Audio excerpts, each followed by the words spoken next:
Let's go. Oh, and then that happens. It's just one of those days, y'all. It's just one of those days. Let's cast this thing out way over there really quick. One thing I like to do if my line doesn't feel like it's like tight on the reel, I'll just cast it out, drive the boat out a little.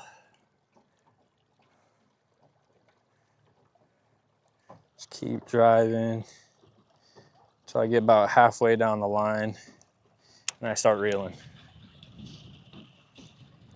Adds a little bit more resistance, gets that line back on there pretty tight. This feels pretty good. This looks like there might be fish under this. Oh my gosh, there is. Ooh, it's a good one. It's a smallie. It's two smallies. I have to boat flip it. Oh my gosh, you guys. Oh, that is a giant smallmouth. Oh.